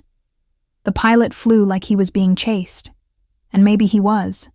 Dante had probably threatened him with death if anything happened to us. The hospital was ready when we arrived. Dr. Chen met us on the roof, already in scrubs, her team surrounding us like a protective wall. Everything's going to be fine, she assured us, as I was transferred to a gurney. The baby's vitals are strong. You're doing great, Sophia. Just keep breathing. The labor room was private, luxurious in the way only Dante's money could make a hospital suite. But I barely noticed the expensive equipment or the artwork on the walls. All I could focus on was the pain that came in relentless waves, each one stronger than the last. Dante never left my side. He held my hand through every contraction. Let me squeeze until I thought I'd break his fingers, wiped my forehead with cool cloths, and murmured encouragement in English and Italian. You're the strongest person I know, he said during a brief respite between contractions. You survived alone. You survived my stupidity. You survived threats and violence in a world you never asked to be part of. This you can do in your sleep. This hurts more, I gasped out, trying to laugh. I know. I'm sorry. If I could take the pain for you, you'd still find a way to make it about you, I said, and he laughed, surprised and genuine. Another contraction hit, worse than the others. I screamed, past caring about dignity or control. That's it, Dr. Chen said from between my legs. That's the one. Sophia, you're ready to push. On the next contraction, I need you to bear down. Can you do that? I nodded, too exhausted to speak. You've got this, Dante said, his lips against my temple. Our daughter is almost here. Just a little more, Tesoro. Just a little more. The next contraction built like a tidal wave. I pushed with everything I had, feeling like I was being torn apart. Good. Again, she's crowning. Another push. Another scream. Dante's voice in my ear, constant and grounding. One more, Sophia. One more big push. I gathered every ounce of strength I had left and pushed. And then, a cry. High and indignant, and absolutely perfect. It's a girl, Dr. Chen announced, lifting a tiny, squirming bundle. You have a daughter. Time stopped. The world narrowed to that sound. Our daughter's first cry, announcing herself to the world with all the fury of a Caruso. Oh my God, I breathed. Oh my God, Dante, she's here. He was crying, not trying to hide it, just letting the tears fall as Dr. Chen placed our daughter on my chest. She was perfect, tiny and red-faced and screaming her lungs out, but absolutely perfect. Hi, baby girl, I whispered, touching her impossibly soft cheek. Hi, sweet girl. We've been waiting for you. Dante's hand covered mine, both of us cradling our daughter. She's beautiful. She's perfect. His voice broke. She's ours. Our daughter opened her eyes, dark like Dante's, and seemed to look right at us. The crying stopped, replaced by curious silence as she studied her parents. Isabella, Dante said softly, after my mother, if you agree. I looked at our daughter, at Isabella, and nodded. It's perfect. She's perfect. Dr. Chen worked efficiently, delivering the placenta, stitching what needed to be stitched, but I barely noticed. All my attention was on Isabella, on memorizing every detail of her face, on the weight of her in my arms. 6 pounds, 8 ounces, a nurse announced. 19 inches long, all fingers and toes accounted for. Perfectly healthy. Dante leaned down and pressed a kiss to Isabella's forehead, then to mine. Thank you, he whispered. Thank you for her. Thank you for staying. Thank you for giving me this. We made her together, I said, smiling through my tears. This is ours, Dante. Our family. Our future. The first night was chaos. Isabella had strong opinions about sleep, specifically, that it was something other people did. She wanted to eat, to be held, to stare at the world with those serious dark eyes that already looked too much like her father's. Dante was a revelation. He changed diapers with the same focused intensity he brought to business negotiations. He paced the room at 3 a.m., Isabella against his shoulder, singing Italian lullabies his mother had sung to him. He watched her sleep with an expression of such pure wonder that it made my chest ache. I never thought I'd have this, he confessed during one late-night feeding session. We were both exhausted, Isabella nursing contentedly while Dante sat beside us. A family. Real family, not just the organization. I thought men like me didn't get happy endings. Maybe you're not the man you thought you were. He considered this, his finger tracing Isabella's tiny hand. Or maybe you changed who I am, made me better, made me want to be better. You did that yourself. I just gave you a reason. Isabella finished eating and immediately spit up on my shoulder. Dante laughed, full and genuine, and grabbed a burp cloth. Welcome to parenthood, he said, wiping my shoulder, where everything is covered in bodily fluids and you're too tired to care. Romantic. Honest. He took Isabella, settling her against his chest. She made a small, contented sound and promptly fell asleep, but also perfect. Even the disgusting parts are perfect because they're ours. I watched him with our daughter, this powerful man brought to his knees by 6 pounds of human, and felt something settle in my chest. This was right. Despite everything, the violence, the danger, the complicated world we inhabited. This was exactly right. We stayed at the hospital for 2 days, long enough for Dr. Chen to be satisfied that both Isabella and I were healthy. Then Dante transported us back to the mountain house in the same helicopter, now outfitted with a medical team and enough baby supplies to stock a nursery store. Gabriella was waiting when we arrived, tears streaming down her usually composed face as she took in her grandniece. She looks like your father, she told Dante, touching Isabella's cheek with gentle reverence. Same eyes, same stubborn chin. She's going to be trouble. Good, Dante said, smiling. The Caruso women should be trouble. Speaking of trouble, Gabriella said, her tone shifting to business. The Russian situation is resolved. The Morettis are back in line. And Vincent personally sent a gift for Isabella, a college fund, already established. His way of showing respect and gratitude for how you handled his nephew's indiscretion.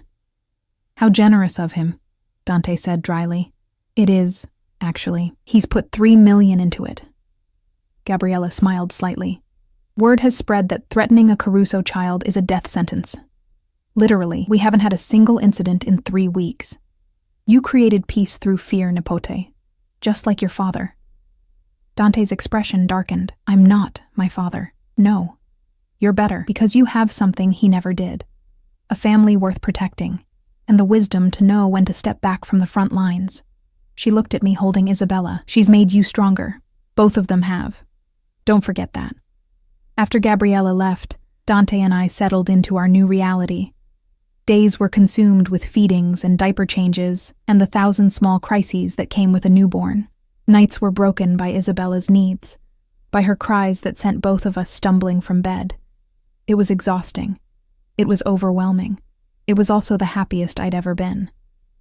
6 weeks after Isabella's birth, Dante woke me before dawn. "Get dressed," he said, already showering. "Something nice but comfortable. Dante, it's 5 a.m. Isabella will be awake soon. Gabriella is here. She's watching Isabella for the day." I sat up, suddenly alert. "Why? What's happening?" He emerged from the bathroom, already dressed in dark slacks and a crisp white shirt. "We're going home, back to the city. There's something I need to show you." "Is it safe?" "Perfectly safe, I promise."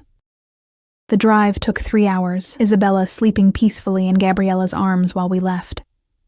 I pressed my face against the window, watching the mountains give way to suburbs, then to the familiar skyline of the city. But Dante didn't take me to the penthouse. Instead, we drove to a neighborhood I didn't recognize. Residential, tree-lined, with elegant townhouses that spoke of old money and quiet privilege.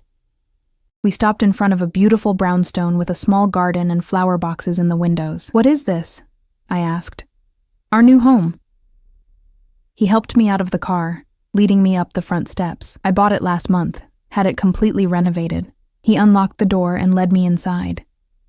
The interior was stunning, high ceilings, original woodwork, modern updates that respected the building's character. But what struck me was how different it was from the penthouse. This felt like a home, not a showpiece. Warm rugs on hardwood floors, comfortable furniture that invited you to sit, art that was beautiful rather than expensive. "There's a nursery upstairs," Dante said, watching my reaction carefully. "Already set up, and a master bedroom with an attached office so I can work from home more. The security is state-of-the-art but hidden. No visible guards, no obvious cameras. To the outside world, we're just another wealthy family. Dante, this is too much? Not enough? Tell me honestly." "Perfect," I whispered. "It's absolutely perfect." He pulled me close, relief evident in every line of his body. "I wanted you to have a real home, not a fortress, not a penthouse that felt like a hotel, a place where Isabella can grow up, where we can be a family, where you can invite friends without worrying about them seeing armed guards." "What about your work? The family business?" "I'm stepping back." He said it calmly, but I could see the weight of the decision in his eyes. "Not leaving completely, but Marco is taking over day-to-day operations. I'll be a consigliere, an advisor, available when needed, but not running everything personally." I stared at him. "You're giving up being Don? I'm choosing my family over my empire. There's a difference." His hand cupped my face. "These past weeks with you and Isabella, I've never been happier. Never felt more complete. And I realized that all the power in the world means nothing if I'm not there to watch my daughter grow up. If I'm not there for you, your family will think you're weak. Let them. The ones who matter, Gabriella, Marco, they understand. They support it. And the ones who don't?" He shrugged. "They'll learn that retired or not, you don't cross a Caruso, especially not one protecting his family." I thought about the man who'd divorced me to keep me safe. The man who'd killed to protect us. The man who'd built an empire through ruthlessness and will. And now here he was, choosing to step away from all of it, for us. "Are you sure?" I asked. "This is everything you've worked for, everything you built." "No. What I built is standing right here in front of me." His hand moved to my stomach, then up to my heart. "This is my empire now, you and Isabella. Everything else is just business." I kissed him, pouring everything I felt into it, gratitude and love and the fierce joy of knowing he'd chosen us above all else. When we broke apart, he smiled. "There's one more thing. Come with me." He led me to a room at the back of the house. A study with floor-to-ceiling bookshelves and a massive desk. "This is yours," he said. "Your space." I thought, maybe you'd want to finish your degree. Or start the nonprofit you used to talk about. Whatever you want to do, you have the resources now, the freedom. I'd dropped out of college to marry him, had abandoned my dreams of working in social services. I'd thought those dreams were dead, sacrificed to being Mrs. Caruso. "You remembered," I said, my voice thick. "I remember everything about you. Every dream, every hope, every plan you had before I derailed your life." He took my hands. "I can't give you back the time we lost, but I can give you the future, whatever you want it to be." I looked around the study, at the empty shelves waiting to be filled, the desk where I could work, the window overlooking the garden where Isabella could play. This was a life, a real life, not just survival or protection or existing in the shadow of Dante's world. This was the partnership he'd promised. The future we'd both choose. "Thank you," I whispered. "Thank me by being happy. That's all I want. You happy? Isabella safe? Us together. Everything else is negotiable." We moved into the brownstone 2 weeks later. Isabella's nursery was painted a soft lavender, with hand-painted clouds on the ceiling and a rocking chair by the window where I could feed her while watching the street below. Dante set up his office and immediately started limiting his hours. He was home for dinner every night. He helped with the 3 a.m. feedings. He changed diapers without complaint and learned to fold the impossible origami of baby clothes. He was present in a way he'd never been during our first marriage, not the distant Don managing an empire, but a father completely devoted to his daughter, a husband rebuilding what we'd broken. One evening, 3 months after we'd moved in, I found him in Isabella's room. She was 6 months old now, starting to sit up on her own, babbling in a language only she understood. Dante sat beside her crib, just watching her sleep with an expression of such pure contentment that it made my eyes burn. "She smiled at me today," he said, without turning around. A real smile, not just gas. She looked right at me and smiled like I was the best thing she'd ever seen. I moved to stand behind him, my hands on his shoulders. "You are. To both of us." He reached up, covering my hand with his. "I keep thinking about the man I was. The choices I made. Divorcing you to keep you safe, pushing you away. If things had gone differently, if Marco hadn't called that night, if I hadn't found you. But you did. That's what matters. I almost lost you. Lost her. Because I thought I knew what was best." He turned to look at me, his eyes bright. "I won't make that mistake again. From now on, we decide together. Partners in everything." "Partners," I agreed. Isabella stirred, making small sounds of waking. Dante was on his feet immediately, lifting her with practiced ease. She blinked at him with those serious dark eyes, then broke into a gummy smile. "There's my girl," he murmured, kissing her forehead. "Did you have good dreams? Were you plotting world domination already?" I watched them together, this powerful man reduced to baby talk and silly faces, and felt something settle in my chest. This was what I'd wanted all along. Not the penthouse or the money or the protection. This, family, love. Home. "I have an idea," I said suddenly. Dante looked up from making Isabella laugh.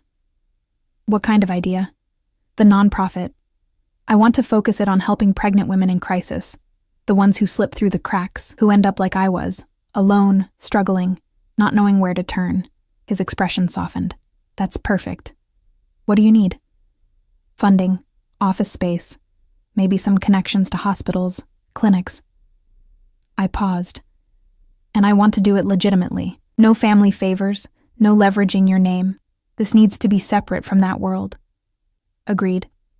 I'll have my lawyer set up the foundation tomorrow." "But Sophia?" He waited until I met his eyes. "You can use my name when it helps. You're a Caruso. That comes with advantages. Use them for good." It took 6 months to get the foundation operational. We called it Isabella's Hope, partly because our daughter had inspired it, partly because hope was what these women needed most.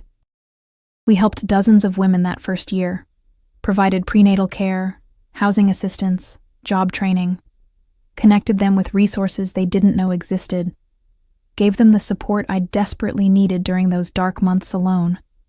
And slowly, I began to understand what Gabriella had meant about being a Caruso wife. The power wasn't just about fear or violence. It was about resources, connections, the ability to make things happen, to help people who had no other options. I used Dante's name when it opened doors, used his connections when they helped secure funding, used the family's reputation when it convinced landlords to rent to struggling mothers. I took the dark legacy of his world and bent it toward light. Isabella's first birthday fell on a perfect spring day. We held the party in the Brownstones' garden, kept intimate, just Gabriella, Marco, a few trusted friends, and Dr. Chen with her family. Isabella sat in her high chair, chocolate cake smeared across her face, laughing as Dante tried to wipe her clean and only managed to spread the mess further.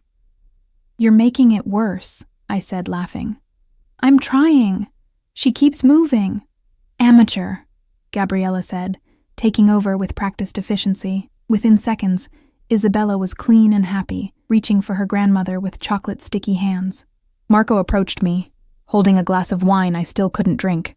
I was 3 months pregnant with our second child, a fact we'd only just confirmed. "She's beautiful," he said, nodding toward Isabella. "Strong, like her parents. Thank you, Marco. For everything. For that night. For getting me to safety. Just doing my job, Mrs. Caruso. No, you saved my life. Both our lives. That's more than a job." He smiled slightly. "Then I'm honored to have done it. You've been good for the boss. Better than good. You've given him something to live for beyond the business. Made him remember he's human." I looked at Dante, who was now being used as a jungle gym by his delighted daughter, and felt my heart swell. He did that himself. I just gave him a reason. As the sun set and the party wound down, Dante and I sat on the garden bench, Isabella drowsing in his arms. The warm evening air carried the scent of the roses I'd planted, mixed with the distant sounds of the city we'd once fled. "Happy?" Dante asked softly. "Impossibly happy." I leaned my head on his shoulder. Sometimes I think about where we were a year and a half ago, how broken everything seemed, how certain I was that we'd never find our way back to each other. And now? Now I can't imagine any other life. Even with all the complications, all the darkness we've survived, this is exactly where I'm supposed to be. He kissed the top of my head. "I love you, Sofia Caruso, more than I have words for. You and Isabella and..." His hand moved to my still flat stomach. "This little one. You're my world. My everything. We love you too," I whispered. Isabella stirred, mumbling something that might have been Dada, and Dante's expression melted into pure joy. This was our happy ending, not perfect. Nothing about our life would ever be simple or safe or completely free from the shadow of Dante's past. But it was ours, built from broken pieces, forged in fire, and stronger for having survived. The Caruso Empire continued, but it no longer defined us. We'd created something new, a family built on truth instead of secrets, partnership instead of protection through distance, love that was strong enough to withstand the darkness. And as I sat there in our garden, surrounded by the people we loved, watching our daughter sleep peacefully in her father's arms, I knew with absolute certainty that we'd made the right choice, all of them. Every difficult decision, every moment of fear, every sacrifice had led us here. To this perfect evening, this perfect family, this perfect peace. We were home. Finally, truly, completely home.